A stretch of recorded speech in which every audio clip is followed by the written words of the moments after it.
সমাজ রাজনীতি নিয়ে ছড়িয়ে পড়ছে, কিন্তু সমাজ রাজনীতিটা কোথায় থেকে আসছে, কি কারণে আসছে, এটা কেউ জানে না। রাজনীতির যে উদ্দেশ্য, এই উদ্দেশ্য বর্তমান সমাজে নেই। রাজনীতির অল্প কিছু কথা বললো, সামান্য কিছু মধ্যে শেষ করবো। রাজনীতিটা কি, রাজনীতির মূল উদ্দেশ্য কি, এটা কেউ জানে না। রাজার নীতি, রাজা যদি সঠিক নীতি দেয়, ওই নীতির মাধ্যমে রাজনীতি করা উচিত ছিল, কিন্তু ওটাও নাই।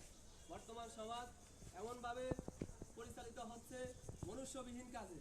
আমরা অনুকূল ফাউন্ডেশনের মাধ্যমে যুব সমাজকে নিয়ে সুন্দর কয়েকটা আয়োজন আছে, এই আয়োজনগুলোর সামনের দিকে এগিয়ে নিতে চাইবো। কত শিশুর জন্য আমরা হাজারো শিশু পথে ছড়িয়ে আছে। আমরা খাবার খাচ্ছি, কিন্তু আমরা নিজেরাই খাচ্ছি, আর কে খাচ্ছে এটা দেখার বিষয় না, কে কি করছে আর এটা দেখার বিষয় না। শুধু আমি খাচ্ছি, আমি করছি, আমি সমাজে আমার পরিবার নিয়ে ব্যস্ত।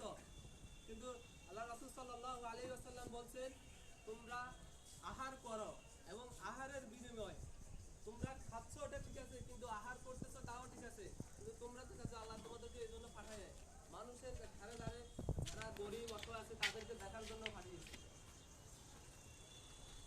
কত শিশুদের জন্য দুই একটা কথা আছে, যেমন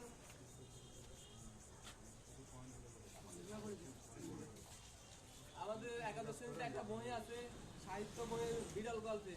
বিড়াল গল্প আমরা যারা বিত্তবান আছি তারা খায়, কিন্তু খায় নিজেরাই খায়, আর ওই খাবারগুলো যে সমস্ত মানুষকে দেওয়ার কথা তা দিই না, তা ডাস্টবিনে ফেলে, নর্দমায় ফালাই দিই।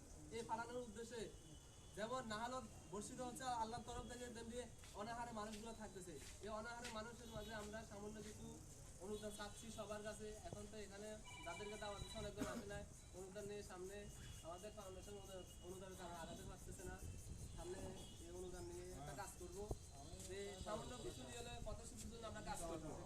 ব্লাড ডোনেশন, আরো আমাদের এখানে 4টা পয়েন্ট আছে। একটা হচ্ছে ব্লাড ডোনেশন। বর্তমান সমাজে ব্লাড দেওয়া হয়, কিন্তু ব্লাড দিলে রক্তের সঞ্চারে আরেকজন উপকৃত হয়, কিন্তু যে মানুষটা দেয় ওই মানুষটার কোনো খোঁজখবর না হয় না।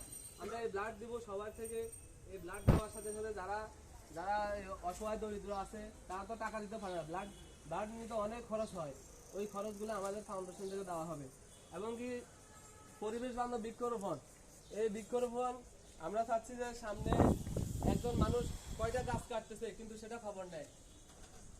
একটা গাছে 2জন মানুষকে অক্সিজেন দেওয়া হয়। যদি একজন মানুষ খুন করলে সে 40 বছর 50 বছর যাবজ্জীবন কারাদণ্ড হয়, কিন্তু যখন একটা গাছ কাটানো হয় কয় বছর আপনি যাবজ্জীবন কারাদণ্ড পাবে, এটা কিন্তু কেউ মাথায় নেই না।